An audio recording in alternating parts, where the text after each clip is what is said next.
Beats Planet.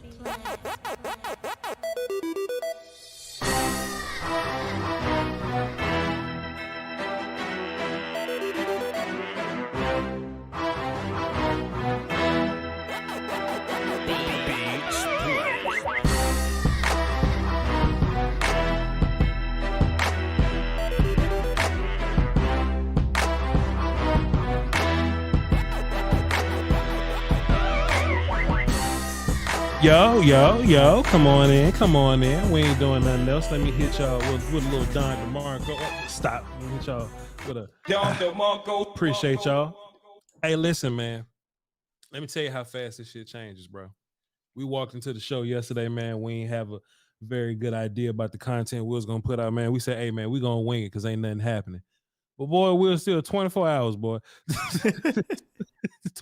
24 hours of happy, man, and just before you know, we got all types of things to talk about. So we are back in the driver's seat with our draft conversation. Today is draft day. Tomorrow's Cowboy Day, and boy, we got some cussing to do, on a Cowboy Day. It's most likely a smoke screen, but hey, we content people. We're gonna talk about every single thing. All right, I'm your host, Voch Lombardi, aka Ferrari. I don't think I'm gonna be changing that drop no time soon, man. VOCHLOMBARD. I'm being point guarded by the best in the business, Master William. What's goody, man? I am Smack Talker Skywalker, and I got a Mike Saber for a hater. What's good with you, my guy? What up, though? Man, can't complain, bro. Life good. Ready to get this work in, man. Ready to bring another people live stream. Let me say this too, Will, Steele, because you would have enjoyed the shit out of this yesterday. Let me see how many people I got up in here, up in the chat, brother. Yeah, boy, man. Twitch.tv yesterday. What y'all done? What y'all talk about on there? All we did was react to shit. All we did was watch clips. We watched movie trailers. We got into Power Rangers somehow, and that went into a long detour off of Power Rangers. Now, Will, you was a little older when Power Rangers came out, so you wasn't into Power Rangers for real, huh? I was about to say, how you know I wasn't into Power Rangers? Dog, don't tell my mom that. All I'm saying, Will, is when Mighty Morphin Power Rangers was out, I was like 8. So that make you at least 19. It was hey, this is how young you are. It was already out before you was 8. It was out in Japan, of course, but it was out in the early 90s, man. But it hit TV. And man, we was talking about Power Rangers, man. We was talking about kids and how I hate kids because they got tablets and phones and PlayStations and they get bored with that, right? And I was telling the story how me and my cousins used to go outside and play Power Rangers and fight each other. Yeah. You know what I'm saying? Throw punches at the air, blow the little flute, and we'll just, you know what I'm saying? Mighty Morphin was such a big deal when we was bucks, like the actual movie, not the shows after the fact. That they still got shows, by the way. But that was one of the biggest movies in the 90s for kids, man. Yeah. The original one. We're actually gonna do a watch along in the on the twitch.tv/Voch Lombardi. We're gonna watch along that original Mighty Morphin Power Ranger movie because it's a banger. And you know, man, we just got into a lot of different topics and conversation because twitch.tv, for everybody that's listening, it's my non-football platform. And bro, we was just in there talking and cooling and chilling. And anybody in the chat right now, they can kind of vouch for that. Bro, come over to the Twitch, man. It's fire. Should have invited me, man. My bad, man. Next time we doing something close to that, we gonna bring you in. I'm gonna call you and you gonna turn me down because you tired as hell, or it's gonna be 8:30. You gonna be sleeping or something, so you ain't gonna be tapped in with me. But if we do I'll it watch. I ain't send me the link. I come in there and talk shit in the chat. Hey, yo, Will ain't saying he was gonna show up and work. I said I was gonna work. It's slow, buddy. I will watch from the audience there. This is what we got planned for y'all today. Today is draft day. And me and Will still talked about this a couple of days already. I just wanted to bring this topic up. Scouting the helmet. Is it effective to scout the helmet? So, Will, I actually pulled 8 schools. Right? And I just picked a position and I went back to about 2016 just to see if I can find any trends of a certain player type, a certain position, a certain caliber of player. Do these teams do well with this position, right? Teams like to go, oh, we're DBU, we're wide receiver U. Well, I wanted to go back and I wanted to prove that correct or incorrect. And one of these was shocking. One of these were shocking. So we're going to talk about that whenever we get there. But when we talk about grading the helmet, we're going to get into a little bit of that. You ready to roll, Will Still? Yes, sir. Let's do it. All right, in chat, I have my chat box up here. So if I'm looking at Will Steele, he's right there. If I'm looking at y'all are right there. If I'm looking at my water, it's right here. My notes are here. Okay, so y'all see where I'm looking at. The first school that I looked up was USC, right? USC, big school. Colin Cowherd's a fan. I feel like Colin Cowherd leaned on me to do draft analysis when me and him did the draft show. But when it was time for Drake London to get drafted, he had a whole bunch to say about the USC kid. Kind of loves USC. So I went to go look at USC and anything that may pop out about USC, Southern California. They got a lot of Pacific Islander kids or whatever that maybe they don't go to Hawaii, but they come to USC and they go play D-line for them, and them dudes don't always work out. I thought that was interesting. But one thing that USC was pretty good at, just looking at their track record, was their wide receivers. So guys like Drake London, Michael Pittman, Jiu-Jitsu Smith-Schuster, Amon-Ra St. Brown, which I totally forgot that he came from USC. Yeah, I didn't know he went to USC. Totally forgot he came from USC. His brother went to Notre Dame, but Amon-Ra, son guy went to USC. So I didn't even think of USC as a team that had a pretty good track record for wide receivers. Now, if you talk about the Ohio State wide receivers, that's a whole nother conversation. Them dudes, they run deep over there. But looking at USC, I was surprised at the success that they had with wide receivers in the league over the past 3, 4, 5 years or so. So when we look at a dude like Jordan Addison, Will Steele, who did start at Pittsburgh, he was catching passes from Kenny Pickett, but he transferred because the transfer portal is very important in these conversations. Jordan Addison ended up going to USC, and of course he was a solid player at USC. When I watched film on Jordan Addison, I didn't think that they wanted to use him as a wide receiver one, or they didn't want to use him as if he was their best player. If you go back and think about how they used Drake London, boy, Drake London had like 15 targets in a game, Will Steele. Drake London had like 10 catches, 130 some yards, 3 touchdowns in a regular game for Drake London, because they just spammed the ball to him so much at USC. But then when I look at Jordan Addison, I just don't necessarily always see them going to Jordan Addison. So I thought that was important. So if do you have to go back to Pitt to see that type of involvement for Addison? I liked Addison's Pittsburgh film with Kenny Pickett much more. Yeah. Than I liked his USC film. Yes, sir. The Biletnikoff winner. The what now? What'd you say? What? Biletnikoff. I had to make sure I get that right. He was the what it was? The Biletnikoff. The balaclava. Okay, so he won that his last year? At Pitt. His last year at Pitt, and then he kind of just got fizzled a little bit at USC for whatever reason. Well, it makes sense because at Pittsburgh, they use him like a wide receiver one. They set him up with, jet sweeps. They got him easy pass. They did rub routes with him. Like, they made him a deep threat. They did all kind of things with Jordan Addison at Pittsburgh. At USC, they were just like, all right, you part of this receiving corps. Cool. And, I don't think that was to his best. But, hey, can Jordan Addison continue this push of, wide receiver success at USC? We'll see. Moving on. Most of the time when people talk about LSU, they bring up LSU's DBs. Well, I didn't want to necessarily go there because we're not looking at any DB from LSU this year. But if you were looking at DBs, Stingley, Dante Jackson, Trey White, Jamal Adams, technically, if you want to, look at him, calling one of them guys, Grant Delpit, those guys. But I wanted to look at wide receivers because Keyshawn Boutte is in this draft, right? Does LSU have this track record of wide receiver? And I know the clear, the bright light, the glowing names at the top of the LSU tier, as in the recent years, whatever, is Jamar Chase and Justin Jefferson. They was on the team together. And Terrace Marshall was also on that team. He was just kind of floating around on that team. But if you go back a couple of years, guys like Russell Gage, guys like DJ Chark. I remember people bothering the hell out of me about DJ Chark when he came out from LSU, which I totally don't associate him with being an LSU guy. Just in my mind, I ain't get it. But DJ Chark, being a 6'4" dude that runs fast, he had a whole bunch of hype coming out. Now, did that transfer into this into this league success or whatever? Nah, I don't think DJ Chark, the pro football player, matches up to DJ Chark, the dude from LSU. So I don't even know if y'all want to call that success or not. But Russell Gage, as a number 2, number 3 receiver, has had a solid career. And of course, the further back you go into the Odell Jarvis Landry territory. But that was back in 2013 or something like that. That was a little bit far back. So when I look at Keyshawn Boutte, well, still, I ain't gonna lie, man, this kid making me a phony a little bit. Because when me and you talk, we always talk about players. Do they love football? Do they want to work hard? Do they want to be the best that they possibly can be? And when I look at the film on Keyshawn Boutte, he's another one of them characters where you kind of really got to dig into that film You have to grind that film to really figure out who that player is. But once you figure out the player, I think you can eventually get comfortable with the film. I got comfortable with the film. However, Kayshon Boutte looked terrible at the combine, Will Steele. Horrific.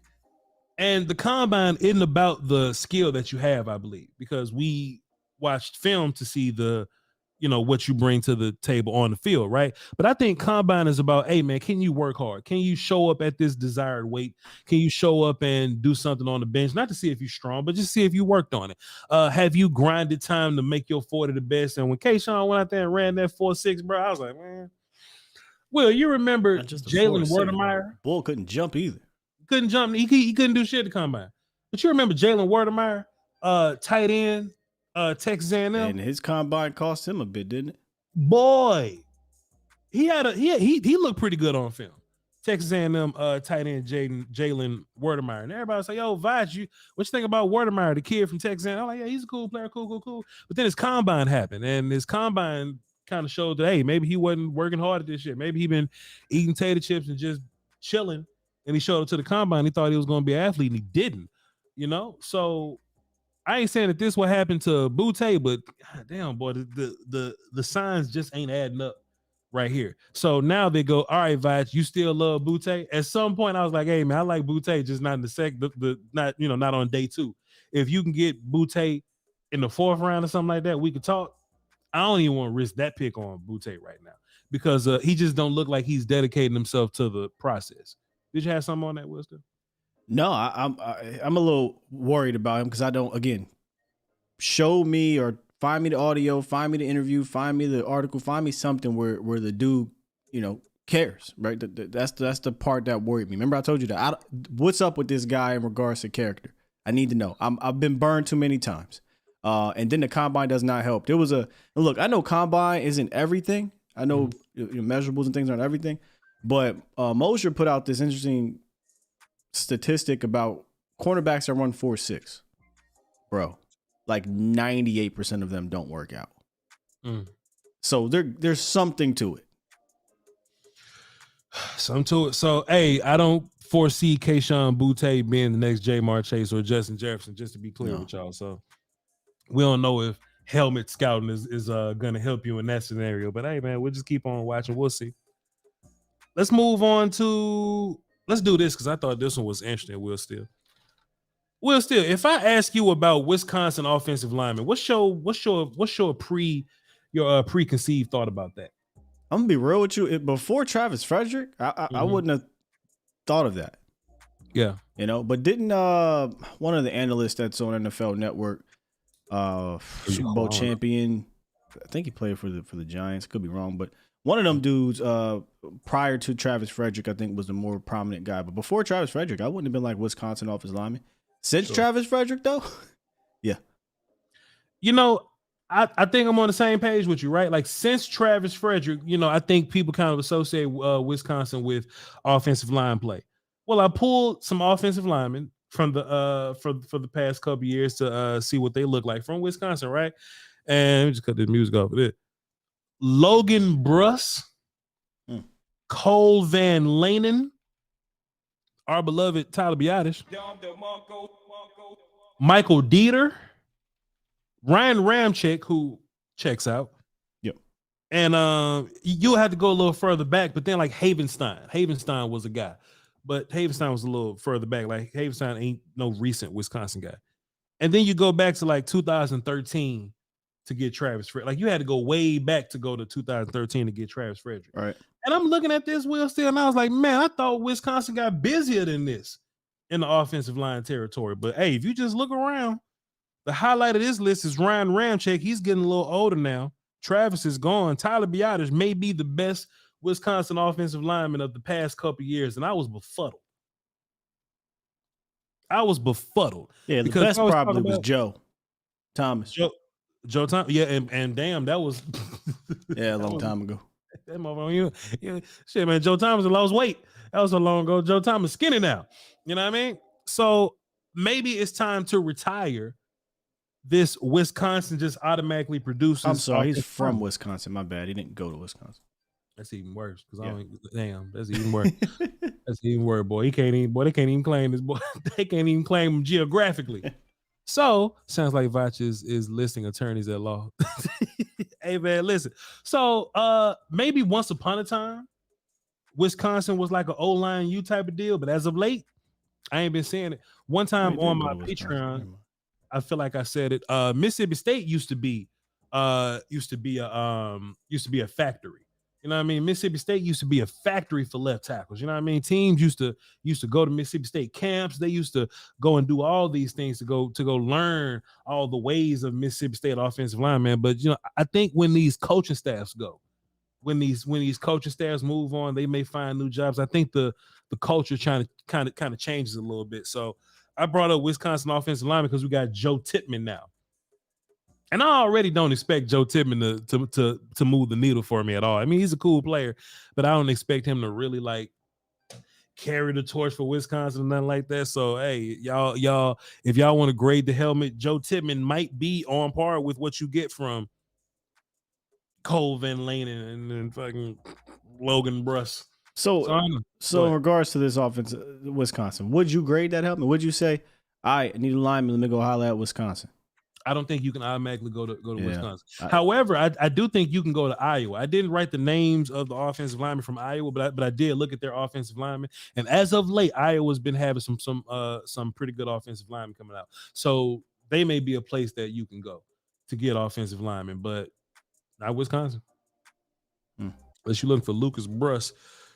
Speaking of Iowa, I was surprised at the amount of pro dudes that Iowa doesn't put out, because I feel like every year we're talking about multiple Iowa guys, but I went back to look at this list and the list wasn't as long as I thought it was, right? So when we get to Iowa, Will Steele, do you think Iowa is a factory for tough D linemen? Probably is. I haven't really sat here and thought about it. And you know what? I'm glad that you haven't sat here and thought about it, because I would love like your outside looking in, like kind of take on, or your don't have any information take on it. Iowa's last 3 D linemen of note: Carl Davis, AJ Epinesa, and Chauncey Golston. Them the last 3. Sound like tough guys, but not stars. They tough guys, but they ain't tearing it up. They're not tearing it up. So I looked them up because Luke Van Ness has been propped up in this process. So if you're grading the helmet for Luke Van Ness versus these guys, what you're probably going to get from Luke Van Ness, if we're grading anything from these guys, you may get a tough rundown player. You may get a physical player. Or are you going to get a star? Are you going to get a star player from Luke Van Ness? And I don't think you will. Now, Voch, you're probably saying, well, why does Luke Van Ness got to be a star? Because all of a sudden he be in mock top 10 now. You know, I wonder if they got to do with the coach, because Kirk been there, bro. It feels like since I was a kid, and they've always been a respected, defensive university. Mm-hmm. But that doesn't mean it's going to translate all the time to the NFL. They just been that tough nose type of defense, and I don't know how many kids come out of Iowa defensively and are stars. I don't, at least defensive line. However, if you look at the last 3 tight ends to come out of Iowa, there you go. Noah Fant, Hockenson, and George Kittle. You know what I mean? So now you go into the draft like, hey, Sam Laporta, you still got some of that in you? Hopefully. You know what I'm saying? Like, and in my mind, I feel like Iowa's constantly putting out tight ends, putting out multiple tight ends, but I only found 3. But those 3 are worth noting. So maybe Sam Laporta, maybe some of that rub off on him. But if I'm grading him, and I'm going more tight end than I am D line for Iowa in particular. Let's do this. Somebody just said that you can't grade the helmet. I don't know, man, because I pulled Ohio State's wide receivers. Will Steele, boy. They know how to scout them. Them rooms be so thick, boy. Jameson Williams got to just go, huh? Man, I feel like them in Alabama over the last decade, maybe a little bit more than a decade, they just been popping out productive, really good wide receivers. Alabama over time, yes. So I think it started with like Julio, then Amari, and then that big 3 like Jerry Jeudy was in there, Ruggs was in there, Waddle was in there. Like those guys. Yeah. 100%. But I think Ohio State's wide receivers are more concentrated. Like they just started really going crazy as of late. Garrett Wilson, Chris Olave. We talked about Jameson Williams leaving. Marvin Harrison Jr. coming out next year. Terry McLaurin, which we kind of forget, but he's an Ohio State guy. Paris Campbell. Noah Brown, who just got money from the Houston Texans, Ohio State guy, and Michael Thomas. Michael Thomas came out in the Zeke draft. So, hey, man, that's some dudes, man. That's some dudes, man. So now we got Jackson Smith and Jigba. Somebody was just like, yeah, man, we can't grade the helmet. If there's a wide receiver I trust,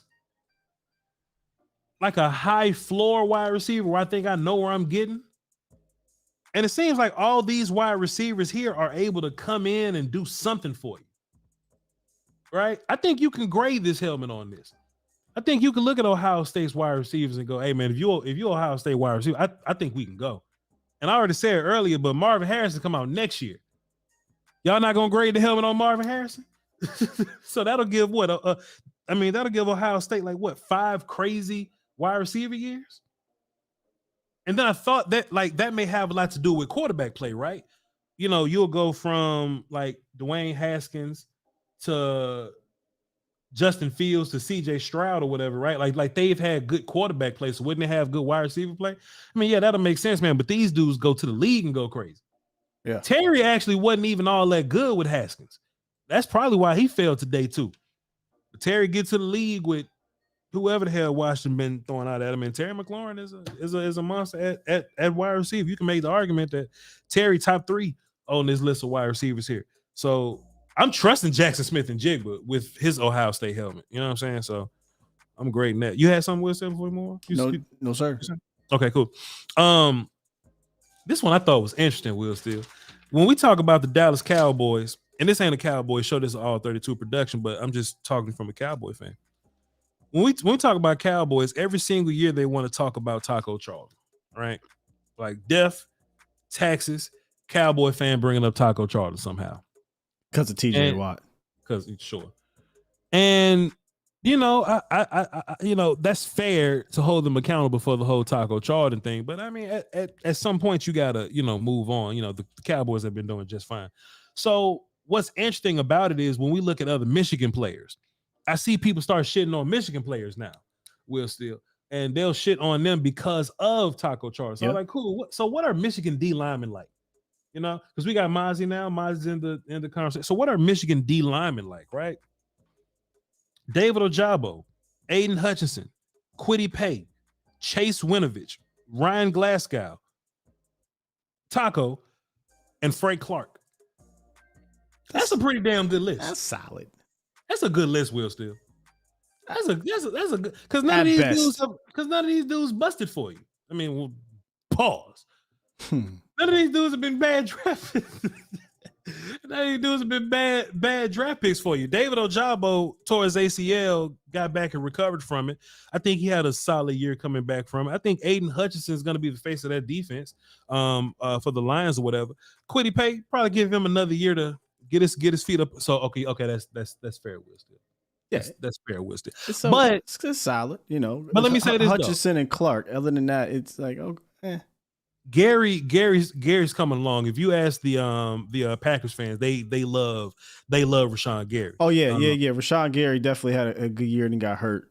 Sure. It's solid. I'm not mad at it. Yeah. Frank Clark, Super Bowl pass rusher Frank Clark. I remember him being a notorious gun under the seat guy, and that's why he fell. But he was definitely first round talent. And Chase Winovich has kind of worked in that system when he was in that system for. I don't know what the hell going on with Chase Winovich now.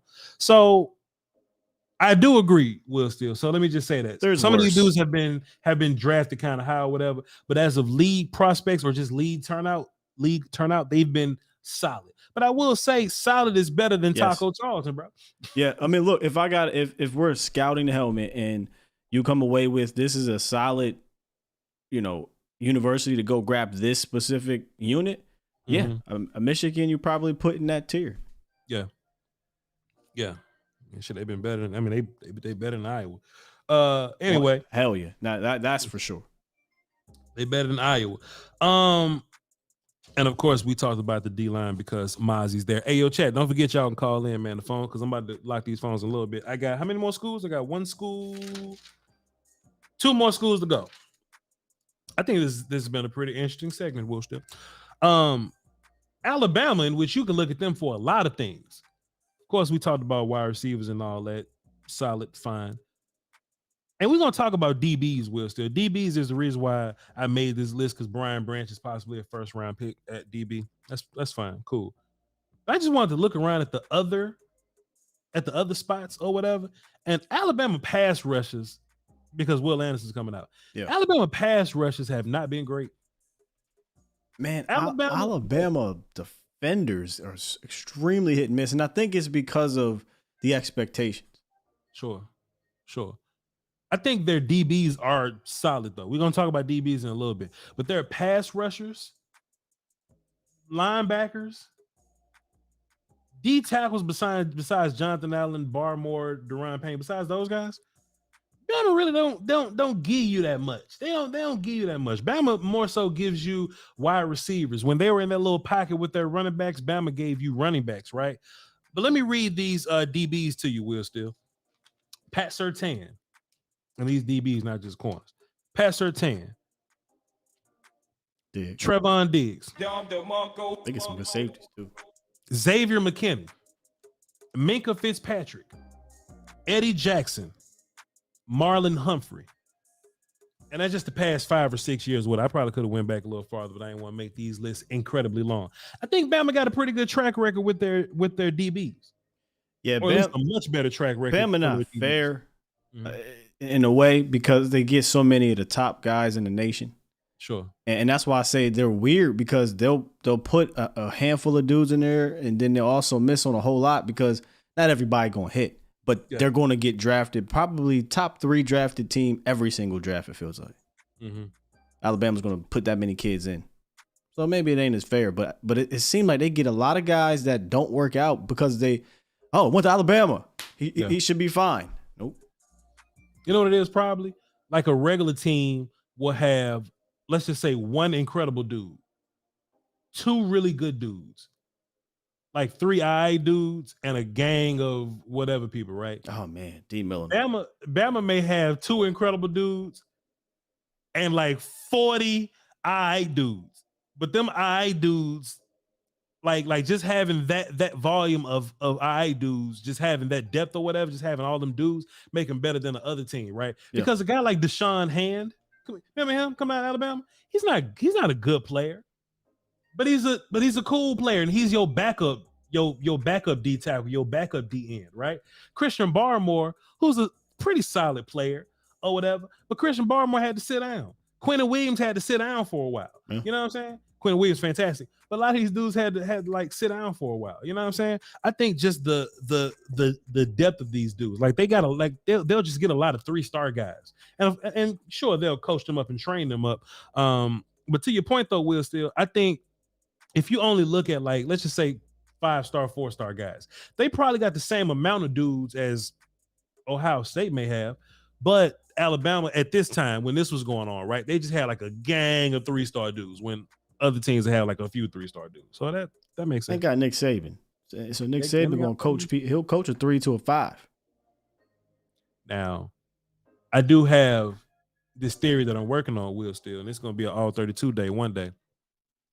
Nick Saban been good for a while, but every time we look at Nick Saban, like there's always a new coach from his coaching tree.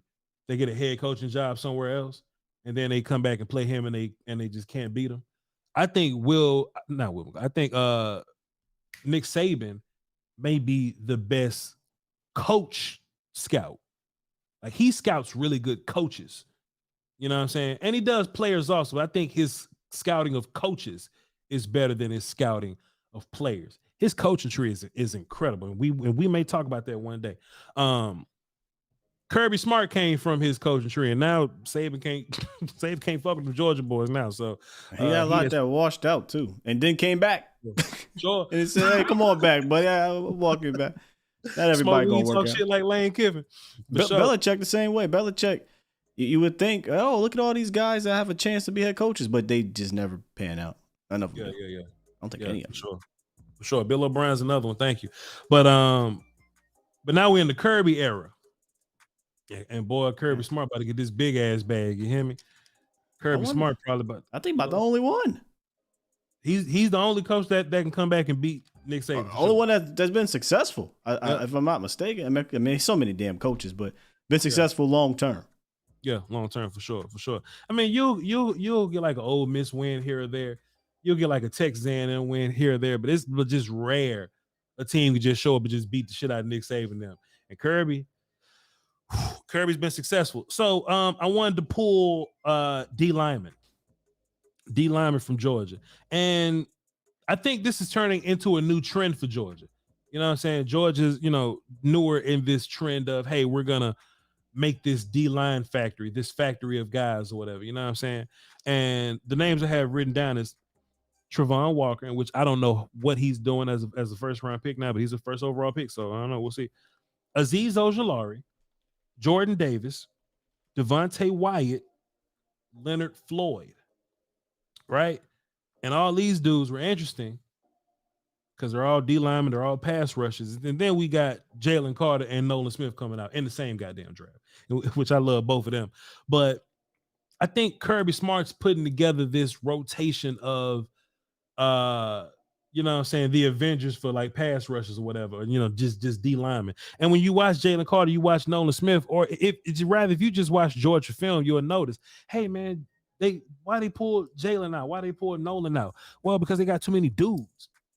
They just rotate them dudes out and they just keep them fresh. And that ends up being better for them. So Nolan Smith may not have the numbers. Jalen Carter may not have the numbers, but shit, on film, they fresh. You know what I'm saying? And there's always a dude coming off the bench. I first saw Jalen Carter when I was watching Jordan Davis. You know what I'm saying? You just stumble upon Jalen Carter. I remember that last year. You and on Scoutcast, y'all just couldn't stop talking about Jalen Carter. I was like, hey, man, how many games you got to lose to get this motherfucker? And apparently got to lose all of them. But I think Kirby's now putting together this culture, this factory for D lineman. So I think you can trust moving forward in the future that if you see a Georgia D lineman, I think you're pretty much in a good place to just say, hey, I'm just going to draft that dude. To be fair, I'm just going to go ahead and draft that dude. To just be fair. No need to overthink it. Georgia hasn't produced all pros yet, but I think Georgia's building this new culture.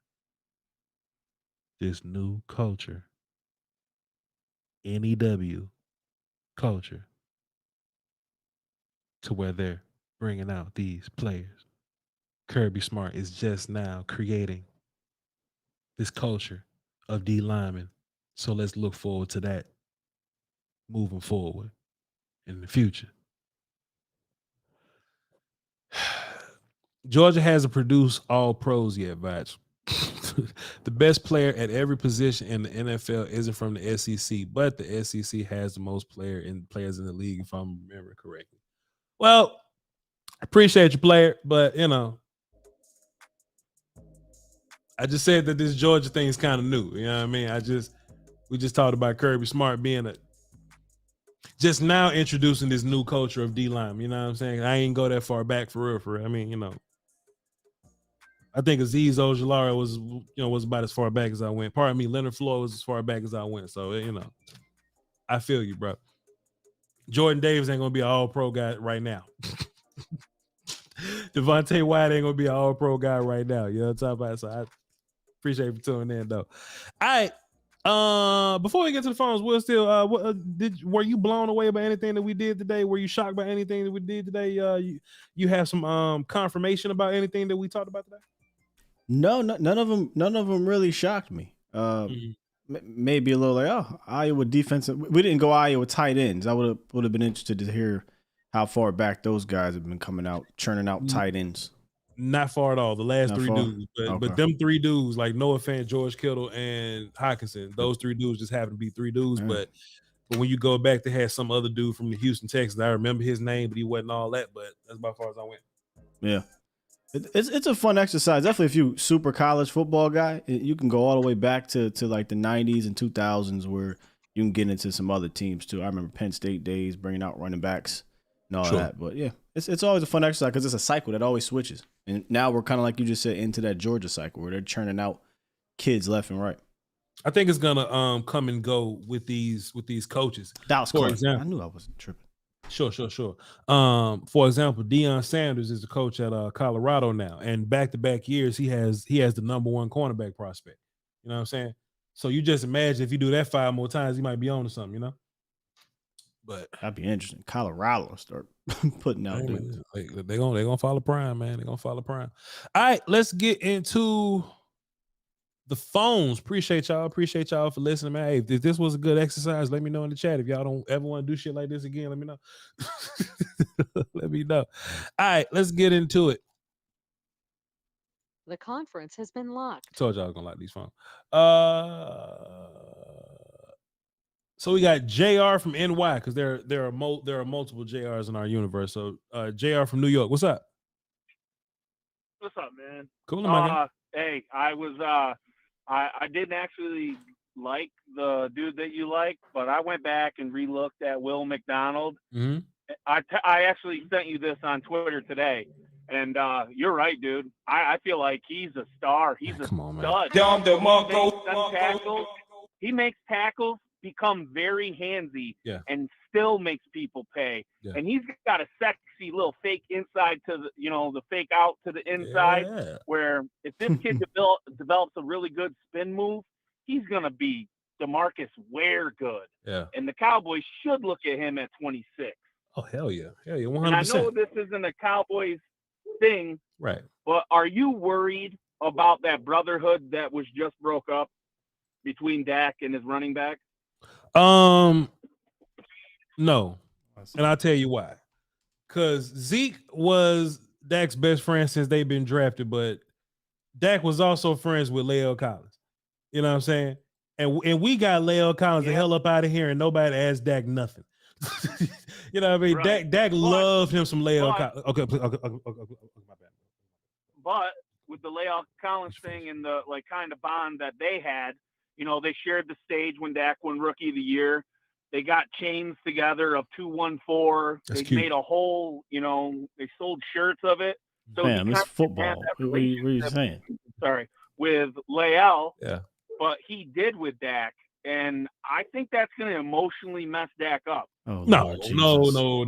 Dak is a very mentally strong character. Dak has gone through much more. He quite literally lost his brother and mother, but his best friend going to play for another team is going to mess him up mentally. Zeke is alive. He'll be just fine. I promise you. I promise you Dak is fine, sir. Well, I was just worried about it because I know his brother and his mom and stuff like that, but on the team and no. Trust me, Dak. Trust me, Dak will brush this off as some of the easiest shit that has happened to him in the last 5 years. So I promise. I promise you, Dak's fine. Man, I hope so. But I would take Will McDonald at 26. 100%, man. I love that. Appreciate you, man. Good call. All right, man. Thanks. Yes, sir. Also, too, though, Will Steele, I kind of like the idea that get your friends off this team. You know what I'm saying? Like so you can asshole everybody if you need to, hold guys accountable if you need to. You know what I'm saying? Like fully big homie yourself. Like there is nobody on this team now with as much clout as Dak now. So good. Perfect. Yeah. Zeke has about it. But yes, Will McDonald, man. Hey, I don't want to be responsible for no movements or nothing. I don't want to be responsible for that. What's up, Casey? Shouts out to Tom Burnham. Shouts out to Casey over there. Shouts out to Chatterbox Sports. Listen, man. I don't want to start no movements around here because I don't want Will McDonald to get too much hype. And I just know how that goes. I don't think he's going to be there at 58 for us. If he is, we're going to go and corral. But boy, Will Steele, the more I watch film on that dude. Man. I just look at Dan Quinn. Like, hey, man, he's just going to bring more out of him. You know what I'm saying? Just give me that guy. If he's the best player there, give me that guy.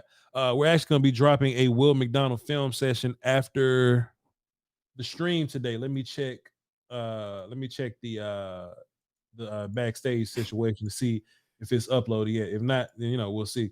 But allegedly, we're dropping a Will McDonald film session after the stream today, probably about 5:00 if we can get that done. So we'll see.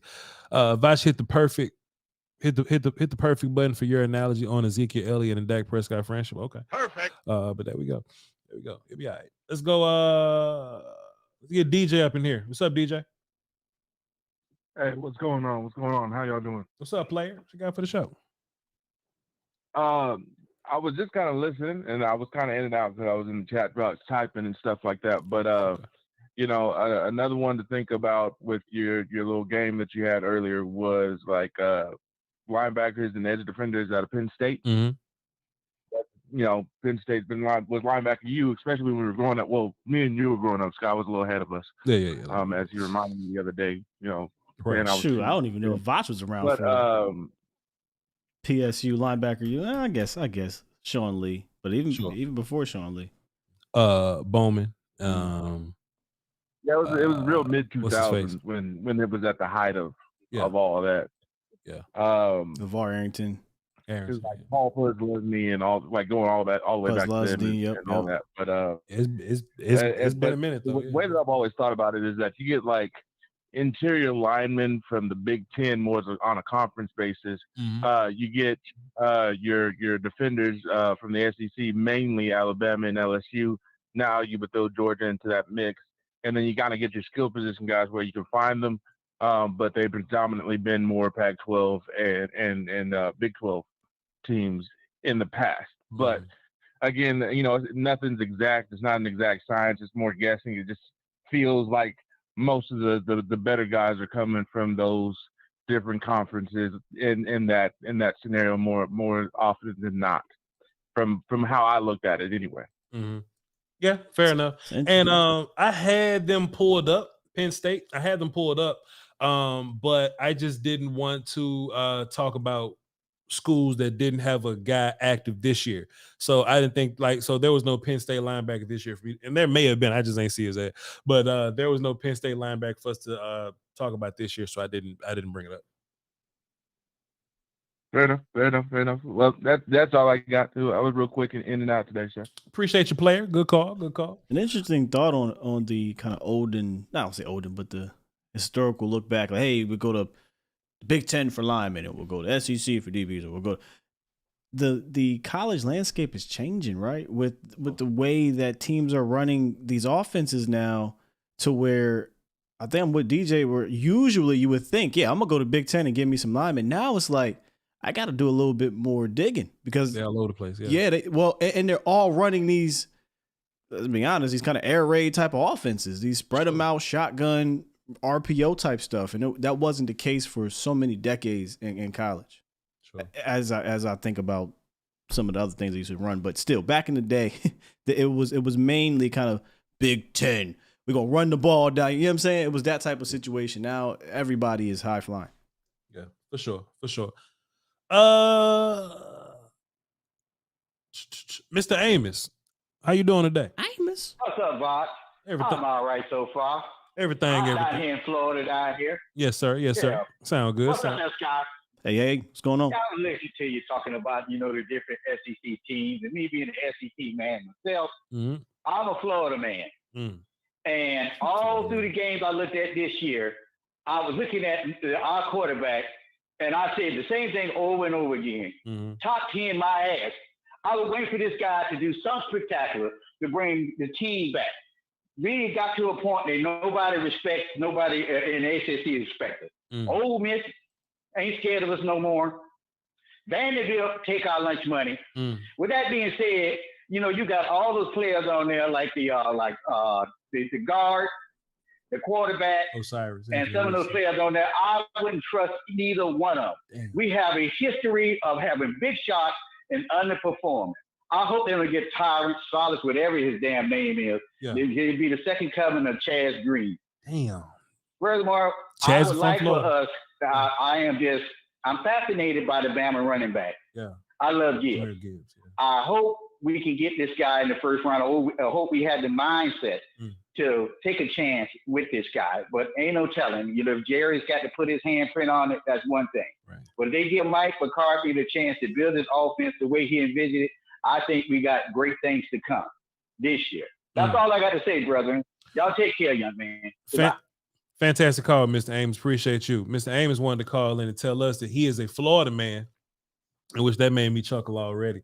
But he talked about how, as of late, the Florida prospects haven't been doing very much. Now, I remember Florida when back in the Tebow era, right? When you had the Pouncey kids and you had Percy Harvin and Aaron Hernandez. What a time for Florida. Joe Hayden was out there. Brandon basketball Spikes. team winning national championships too. Yeah, man, it was some guys in Florida, but I think that was just really. I think that was 5 good classes of recruits, is what that was, as opposed to, some culture that they've built over there. Florida. I mean, we haven't seen the last good player we saw from good player was what, Derrick Brown, when he was one tech from Florida. Cam Newton. No, I'm just well, I'll just play with my laptop. Hey, man. So yeah. So I mean, I can see that. So Mr. Amos was saying that if we were to look at the helmet this year for these crop of guys, that Osiris Torrance, in which I do think he's I think he's a bit overrated also. Osiris Torrance and Anthony Richardson, there's people that don't think the best about Anthony Richardson. So grading Florida's helmet could be, it could work out for you. So, hey, man, we'll see.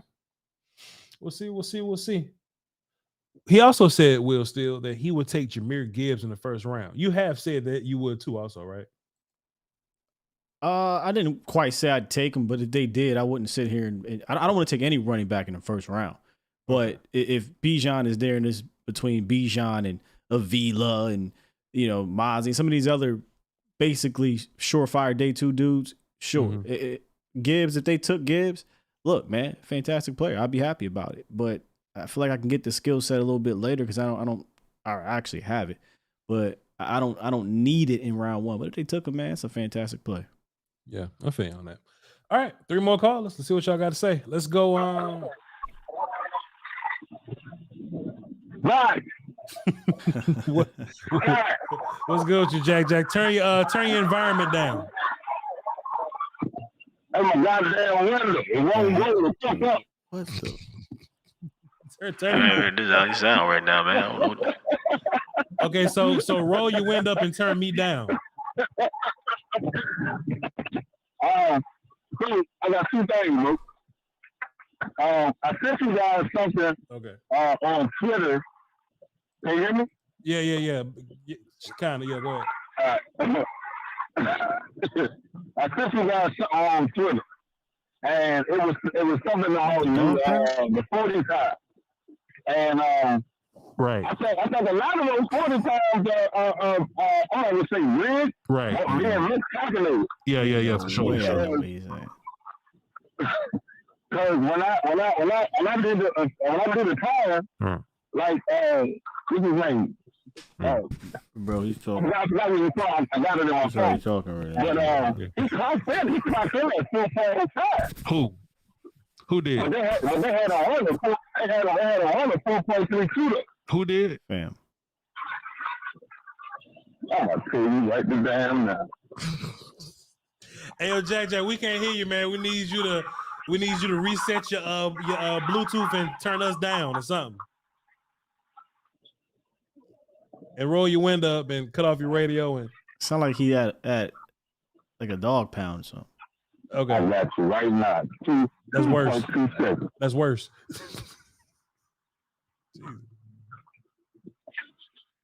Jaw said, I know this killer Scott. Don't kill me right now. Don't kill me. Hold on. I mean, shit. I felt your pain shit about it. Happened to me though. It wouldn't be on your show, Will. It would do this on your show, Will. Hit that man with a real quick. I mean, it's the same, Jack. Can you? Yeah, man, you might have to call us back tomorrow, brother. Can you hear me now? What? That's a little better, but now you put the phone outside the truck. Go ahead and say something else. Get one of these. Can you hear me now? That's fantastic, Jack. What you got? Talk to me now. Oh, all right. Yeah. Go ahead, Jack. We get you. All right. So I sent you something yesterday. Okay, what you say? Match his energy. Huh? Oh, it's Calvin Austin. So his name Calvin Austin. Okay. And I was looking at the combine from Memphis. And I was looking at some 40 from Memphis. Yeah. So okay. I was looking. Yeah. Huh? Yeah. Yeah. Okay. I got you. So I was looking at some of the combine numbers, and when the guys had crossed the line, the times were still running. So I'm like, damn, these ain't even accurate. So I ran. They didn't tap Jack's phone. For a couple of them. Huh? No. Go ahead. We heard something. Go ahead. So they had him run a 4.32, but when I clocked him and when he crossed the line, it was 4.05. Who? Calvin Austin from Michigan last year. I mean from Memphis last year. I sent it to you and Sky on Twitter. So I mean, if y'all check it out, y'all see what's up with that. I ain't got it. There's a lot of stuff on my Twitter. Where is that on my Twitter? When you send it? I'm gonna resend it to you again. All right, I'm cool. gonna resend it to you again today. All right, cool. So you'll have it. All right, cool. But my other thing was a lot of your O linemen, a lot of your trenches guys, they come from Oregon, BYU. They come from Oklahoma. They come from Iowa and Wisconsin. Nebraska used to be your trenchy guys. Used to get a lot of your guys from Nebraska. Yeah. But just like Scott said, because of the change of the game, and because of certain coaches and certain programs, you getting them really stuck in a glove. So they just go into this school because of the prospect, and you get seen more. But back in the day, those are the schools that used to have all of those your trenchy guys. Now DBUs, you can get them from anywhere. You know what I'm saying? You those that's anyway. It ain't like the old Miami, the old Floridas. It ain't like that. It ain't like Notre Dame back in the day. It ain't like none of those no more. Everybody trying to go for the flash, not the dash. Yeah, it's fair enough. That's all you got for us, Jack? Man, that's all I got for y'all today, man. Ain't nothing made me mad. I ain't got no stories for you today. It's good. But, yeah, but guys, love y'all, man. Y'all good. All right, cool. Appreciate you, Jack. DJ said he calling from the 1970s. Hey, Jay says, hello, can you hear me now?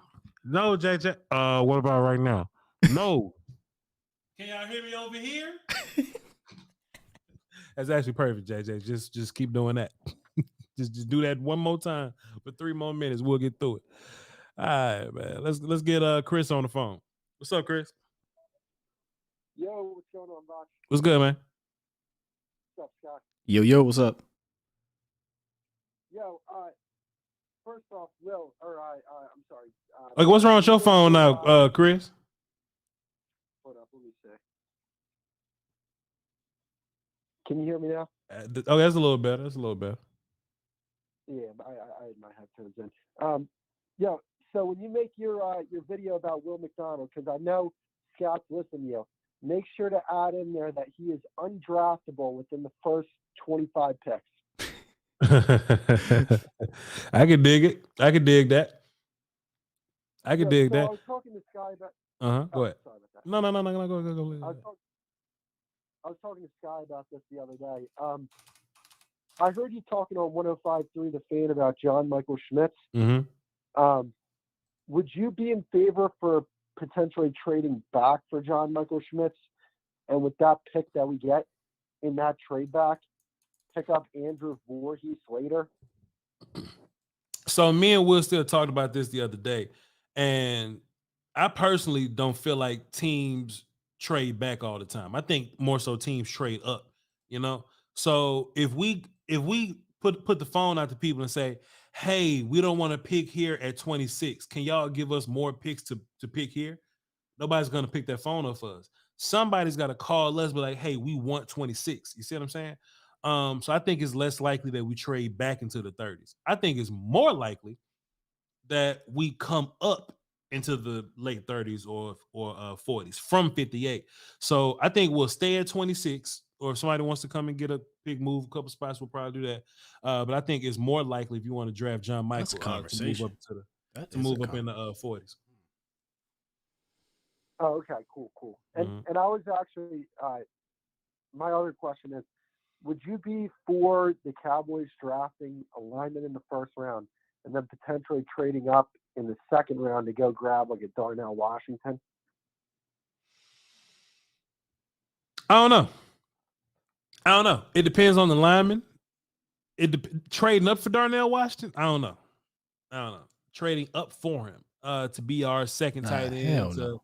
Yeah, you know what I'm saying? To be our second tight end, to be a blocking tight end mostly. I don't know if I'm trading up for Darnell. If he falls in our lap at a later pick, then cool. But if I'm trading up and I can walk away with Will McDonald and like Steve Avila or something, then I'm you know what I'm saying? Then I'm going to go party. You know what I'm saying? Or if I walk away with Nolan Smith, that ain't gonna happen. But Nolan Smith and like Jahmyr Gibbs or something, like that's more of a combo that I would want. You know, I just don't see a trade. I don't see trading up this year. I just don't see it. Yeah, I don't see anybody worth really going up again. Right. Well, what he's saying, like not trading up into the teens from 26, but trading up into the 30s from 58 is what he's saying, I think. Oh, okay. I hope that's what he's saying. I hope he don't mean we trading up to get Darnell Watch. That don't make no sense. Yeah. Okay, so we trading up from the 50s into the 30s or 40s. Sure. Yeah, that's a conversation to have. But for Darnell, no.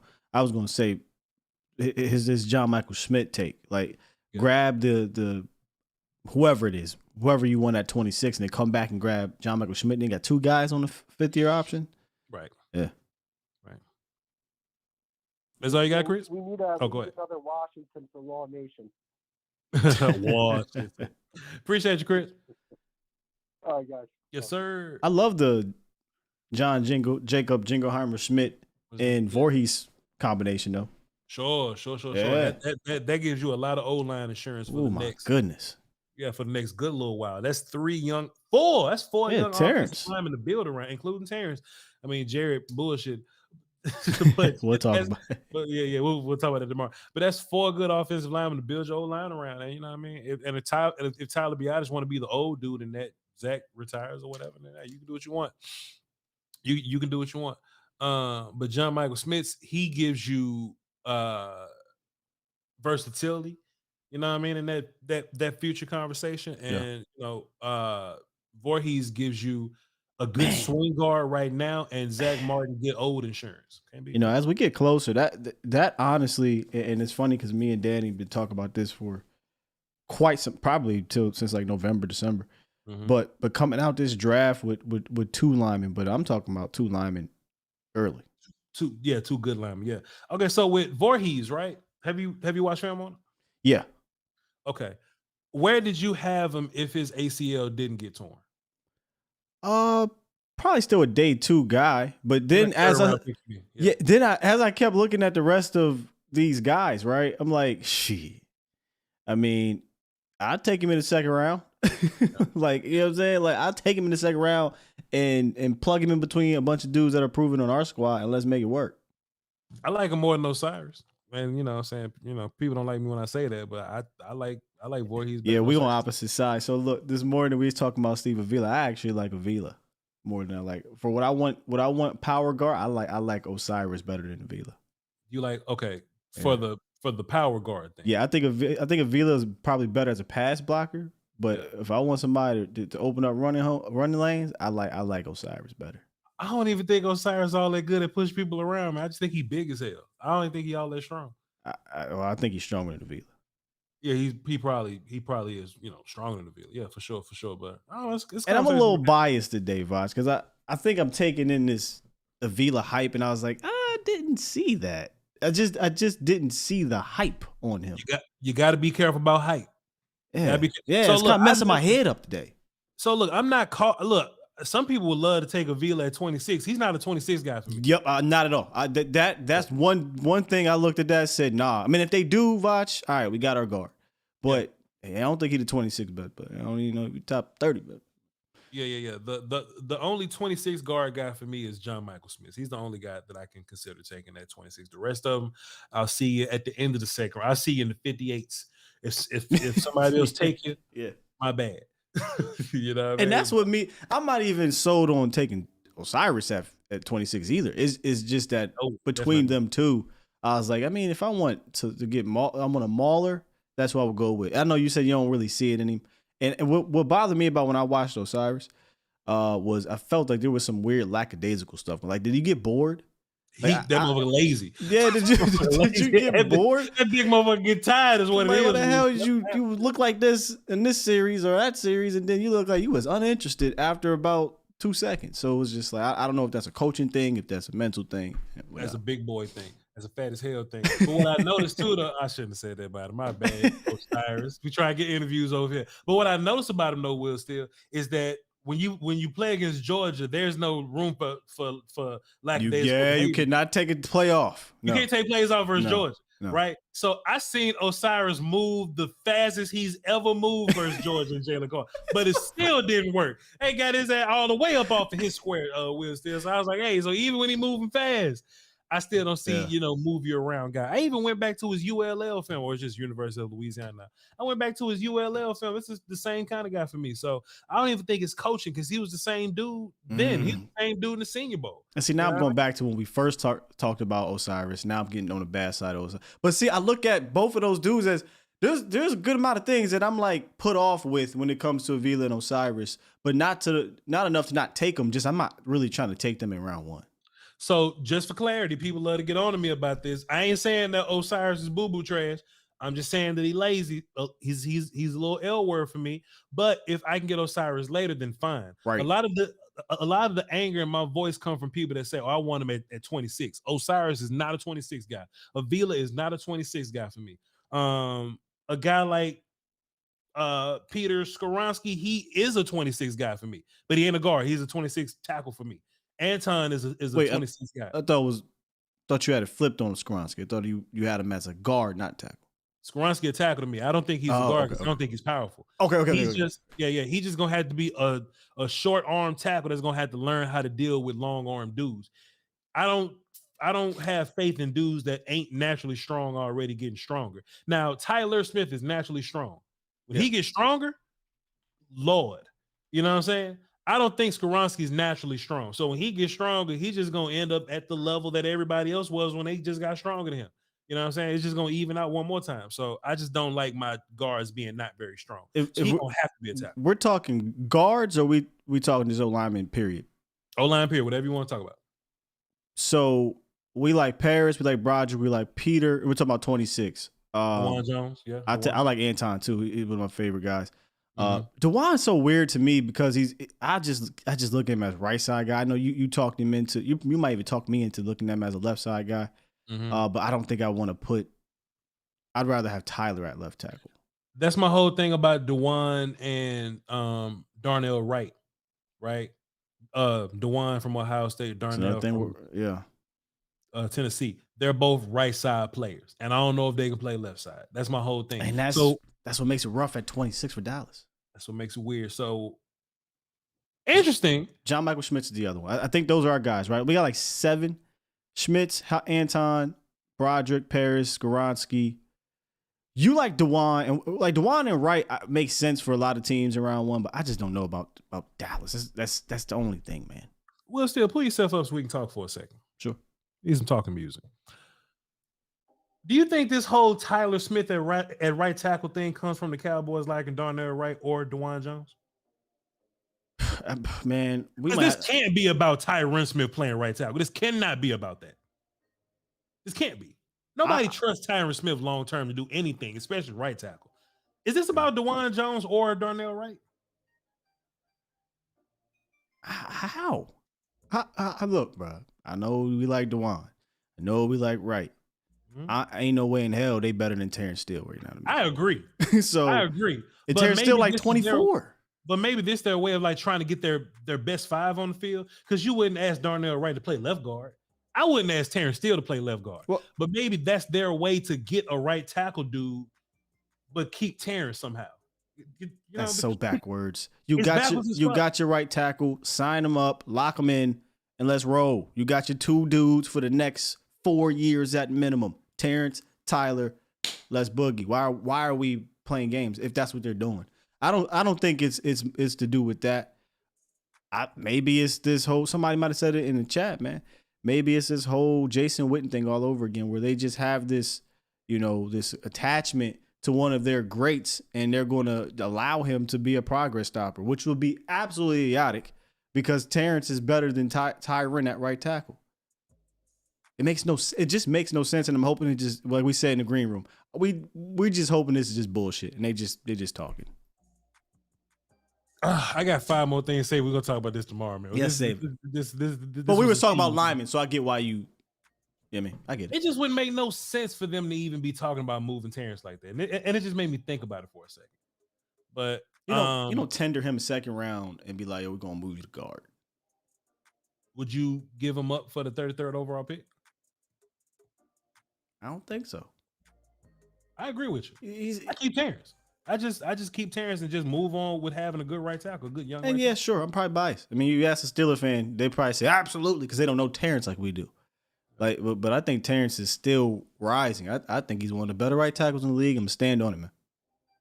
Terrence would be better at guard, but you take the best tackle or guard and put him in the spot.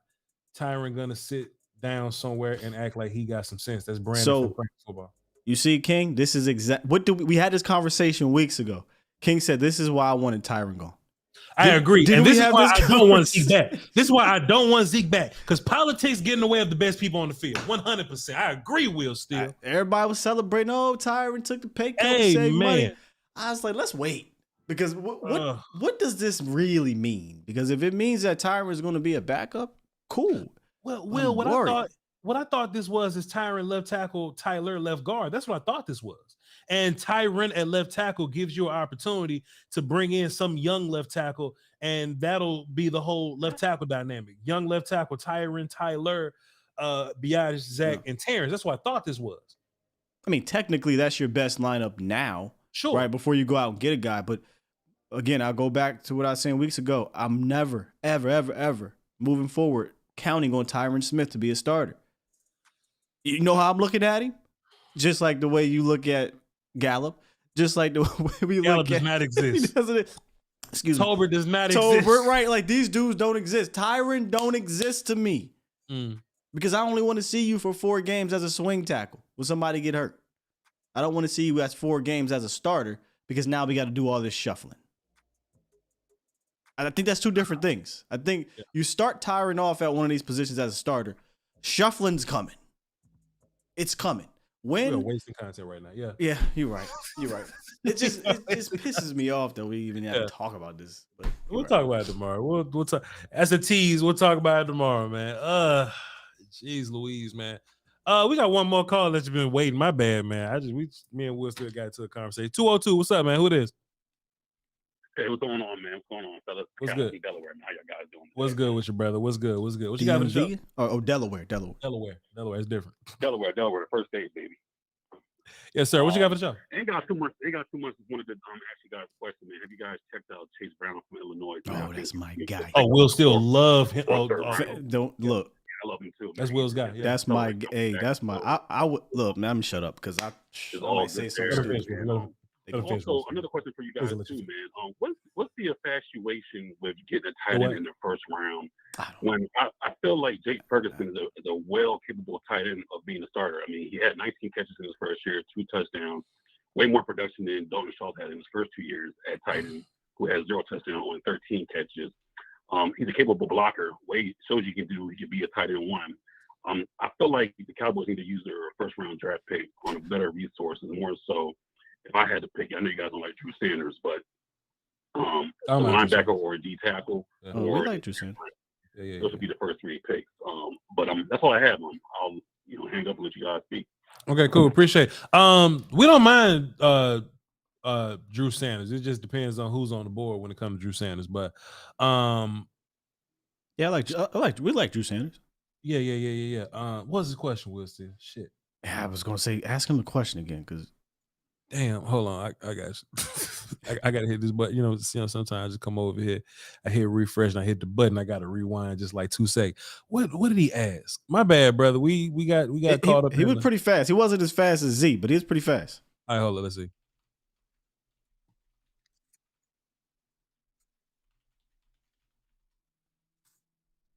I can't hear it. By the way, he was talking about tight ends. He was talking about tight ends. Fascination with tight ends in the first round. I think that was false to start. I think that was just chumming the water. Like I said, I'm not believing nothing until Brian brought us the day before the draft, leaned forward and say, "Hey, listen, man, y'all need to download this film." Or was it? You know what I'm saying? And until we get that, I don't believe it, because at this time when they was talking about tight end, man, the roster wasn't even close to being put together yet. We done signed 9-10 people since then. You know what I'm saying? So I do think we're gonna draft a tight end, but I don't think it's gonna be first round. Now, unfortunately, Kincaid's back situation, people been having conversation about that as of late, and I think the Darnell Washington thing's kind of calmed down a bit. Musgrave has been climbing some of the rankings. You know, people like Michael Mayer. So, you know, it just Kuntz, Knuts. You know, what I'm saying, him too. So honestly, man, I don't think Cowboys going tight end in the first round, because it just simply hasn't been what they do. Cowboys it seems like Cowboys, it makes no sense. They would make a more responsible move than tight end. If we can say anything, Cowboys typically get this right in the first round. They typically get it right. And if they do go tight end, I'm just gonna trust that this dude about to be a mother. You know what I'm saying? It just whatever. But I don't believe that tight end is gonna be the thing. It's kind of early to get a good feel for who the pick may be, but the closer we get, we about 4 weeks out now. Like when we get 3 weeks in from now, we'll know. Appreciate you though, brother. So a couple things. One, yes, sir. Chase Brown's fantastic. Yeah. Like, I don't understand why he doesn't get as much love as some of these other dudes, but hey, let his ass fall to day 3. I'll scoop him up in the 4th round and let's boogie. Somebody in the chat, I think it's SA. I don't know what he's talking about here. He said Terrence will never be Tyler. Give Tyron a summer off season at right tackle and watch what happens. No. Sir, I can tell you right now what's gonna happen. No. Tyron Smith is gonna play about 5 or 6 games. If that. He's gonna be okay at right tackle. It'll be cool. Get hurt. And then Terrence Steele is gonna be back in there. Yeah. And Terrence is just going to be expected to just shut his mouth and just get in where he fit in and just mind his business. And Don't need to wait. Don't need to wait to see what happens. That's what's going to happen. Yeah. Supers. Today's the 28th. Okay. Got a super chat on the volume side. Guillotine 06 dropped the deuce. Appreciate you, sir. Why the Black Ranger had to dance while fighting? Zach was a dancer. I think it's, yeah. Zach, because Adam was the Asian Black Ranger. So yeah, Zach was the dancer. You know what I mean? So they had to incorporate a little bit of capoeira into his fighting style. It is what it is. Well, still, did you want to be the Black Ranger growing up? I was the Black Ranger and the Red Ranger for Halloween. I said in my live last night that the world has never been more racially equal than black kids wanting to be the White Ranger over the Black Ranger, whatever. Me and all my friends wanted to be the White Ranger. Then Tommy came and he changed all that shit. Everybody wanted to be the White Ranger. Oh boy, he was so cool. It was so cool, Will. Still, we might. I'm not saying we're gonna do that, but we might react to some Power Ranger clips, not whole episodes, because I'm 31 now. And it's hard to watch them, but we might look at some old Power Rangers. I got my son on the old ones. Like when I put it on, I don't put the new ones on. I put the old school Jones. Shit, man, it's real shit. R.I.P. Jason David Frank. All right, let's go to the supers on the Voch side. Appreciate y'all. All right, here we go. John Mayberry dropped 5, says Oklahoma O lineman. Trent Williams, Lane, that's pretty far back. But Trent Williams, Lane Johnson, Ben Powers, and Creed Humphrey. You can't put Ben Powers in that conversation with Lane Johnson and Trent Williams. But Ohio State, they had a cool run at that point. I don't think lately though Ohio State's been putting out that many great offensive linemen. At one point though, I think Ohio State had the best offensive line in football with Cody Ford, Drew Samia, Ben Powers, Creed Humphrey. And boy, who was that right tackle? Like Charles something, Johnson or something, whatever his name was. But they had all 5 of their dudes get drafted that line from Oklahoma. But I think that's just a good O line. I don't think they got this they don't have this culture of putting out offensive linemen and that like that. I think Bama had a culture where they was just constantly putting out guys. You know what I mean? They had a really good run on offensive linemen when they did it, but you know how I go. Appreciate you, mate.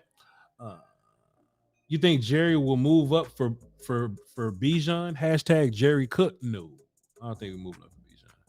I think Jerry would love to, but yeah, he'll get hemmed up in that draft room.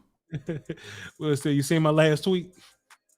I didn't get a chance to listen to the audio because we was live, but I did peep earlier in the show. I know the scene, but I want to hear it. Smack your goddamn daddy. That shit was crazy. Yeah, that's funny, man. Iceberg Q says, Voch, I just saw your Twitter post from Snowfall. Appreciate you, Iceberg. Salute. He dropped a deuce in the super chat. Who is this SA character? I'm sorry. SA who? Because you know I'm up to smoke. Ain't nobody throwing dirt on his name. Tyron's, he said we're throwing dirt on Tyron's name. Well, we're going to be embarrassed when he proves you wrong. Sir, Cowboys fans. If Tyron Smith has an all-pro season, we're going to be elated. If that mother plays 17 games and killing, you shitting me? I'm going to be mad? Who is this guy? Who in the blue hell are you? What's going on here? My pride, boy, if you get over yourself. Right. Look, man. Look, D-Law was so healthy this year, I ain't even want to say nothing. I'm like, hey, I'm just not going to wood. Hey, D-Law, hey, just I don't want to say nothing. But D-Law just, hey, he still play. I don't want to say nothing, boy. If Tyron give us 17 with the playoffs, shit. This I'm right culture is crazy. That's madness, boy. Let's get back into. Here we go. Don't get me wrong, though. Stop. Tyron don't exist. You got to move forward as if Tyron does not exist. So, it is what it is. Be mad if you won't. And Dirty Red dropped the 5 and says, do you think Anthony Richardson can succeed at another position if quarterback doesn't work? He's athletic. He's too athletic to not be on the field, in my opinion. There was this era where they turned quarterbacks, athletic quarterbacks that couldn't play quarterback, they turned them into wide receivers and tight ends. One of these motherfuckers hated Tebow so bad they want to make him a fullback. Terrell Pryor, man. Terrell Pryor was a guy. He was a fantastic receiver, though. Yeah, for sure. Unbelievable athlete, man. Pittsburgh. Yeah, he was a really good. He was a really, really good receiver. Yeah. Logan Thomas, he was a quarterback for Virginia Tech. Now he's a good tight end, yeah. Tight end for the Washington Wizards or whatever. Yeah. So if you got that, like Anthony Richardson got natural athleticism. If throwing the football don't work, you got to do something with him. That's a hell of a question. I think he could definitely translate, bro. Now, if Anthony Richardson was just a tight end, just a straight little tight end, I wonder what them measurables look like. I wonder, can he catch? Yeah, I'm sure. We don't know if he can catch, but I mean, he's an athlete. Did he play basketball? We'll see, man. But yeah, that's fine though. That's a fantastic observation. I don't hate it. King G, drop a little bit of last minute love. Appreciate you. Drop the dub in the super chat. Salute to you, sir. Bro, slow your damn bro in the chat. Mike McCarthy been talking. And it feels like he has his hands all over the personnel moves. I think we go offense in the first round, trying to figure out which way we lean as far as position. Where do we lack? West Coast guys, running back, wide receiver, tight end, O-line. I think that's a safe bet to get one of those in there. I think it's a safe bet to get one of them spots. And you know, if you take a look at how the Cowboys been drafting, like they'll go super defense a year, then they'll try to get some O-line in there. I mean, some line in there. I think this is a year where like they really load up on offensive guys. We're probably going to see receiver. We're probably going to see running back. We're probably going to see O-line, maybe multiple O-line. It's likely that we're going to see tight end. I don't think it's going to be like a first round type guy or anything like that, but I think it's likely that we see tight end. So we'll see. Somebody remove SA out of here. Seize him. Wipers. Guards. I don't even know what he said, but Will still said get him out of here. No, I just told him to slow his roll. That's all. Tell us to get on board now. Look. You watching us? Just about. I ain't want to say nothing, but you watching talking us? About dog. Humbly. All right, cool. Here we go. Marcus Hardison says, at the volume, that's me, Will Steele, and Essay, because it's his show. So, at the volume, I prefer to focus on God. During times of peril and strife, I look forward to his favor, grace, and mercy. Qualities that supply me with a renewed life. Prayers up for Nashville. Lions sleep outside. UNLV. Appreciate you very much, Marcus Hardison, for your words of encouragement. And you know what I mean? Not just for Marcus Hardison to introduce us to some fancy shit, man. But dog, if you have a bad day, like a real bad day, and you read a Marcus Hardison quote, man, you might just feel better after that. So, you know, not just for the content guys, for me and Will Steele, but hey, man, everybody in the chat can, you know what I'm saying, appreciate what you bring to the table, Marcus. I'm sure one of y'all hooligans, you know, like, you know, some like L, you know, he's took a Marcus Hardison quote and flirted with some chick and said that quote to make itself look poignant and distinguished. You know what I'm saying? So, hey, Marcus, you are helping us all, man. So salute to you, man. Appreciate you. Good show today. We got some fantastic conversation in. Some of it we're going to bring back tomorrow, talk about that, act like we ain't talk about it, Will. Hey, Will, what you think about this? Terrence Steele. What you think about this? You know, I was thinking about it all night last night. What's on your mind? You know what I mean? Let it all out. What you think? So we're definitely going to be talking about that tomorrow on Cowboy Day. And on Thursday, we're going to get into another mock draft and see what the business is. Appreciate a lot of fun with these mock drafts, bro.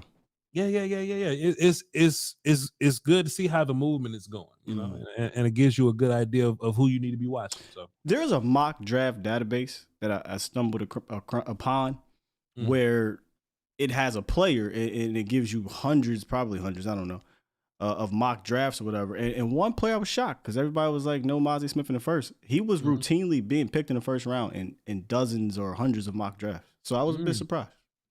Interesting. Let me see that link. Send that link to him so I can get a look at that. Appreciate you. We're going back to the Patreon today, ladies and gentlemen.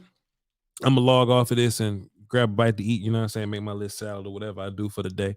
And I'm gonna go on patreon.com/Voch Lombardi. We're gonna watch a little bit of film. That's gonna be what we do. Appreciate you. After that, we're gonna go to Twitch and we're gonna do some reacting. A very short reaction day because yesterday was an all reaction day. We're going to do a short reaction day on Twitch, and then we're going to get into some gaming. Okay. So I will tap in with y'all on that. So twitch.tv/Voch Lombardi. Be sure to hit all the likes on all the volume pages. And we're dropping short film sessions on Twitter. I've been doing those. So we're going to be dropping a bunch of those. So keep your eyes open for that. There we are. Let me hit that little button right there. So keep your eyes open for that. If y'all want to follow my guy Will Steele, y'all follow him on social medias at Skywalker Steele, SKYWALKERSTEELE. And y'all catch him in the morning on A to Z Dallas on YouTube from 8:30 to 10:30. Now I'm dropping this link in the chat. Who we spamming right now because we're gonna watch this Will McDonald film session. It's actually premiering right now. So what I want y'all to do is to hit that link because the content don't stop. We're gonna watch this live stream. We're gonna run over to the live stream over there. So I'm dropping this Will McDonald film session. Love y'all to pieces. Y'all can meet me over there. And hey man, y'all hold down with those quotes and pieces of whiskey, man. Until next time. Volume. Beats Planet.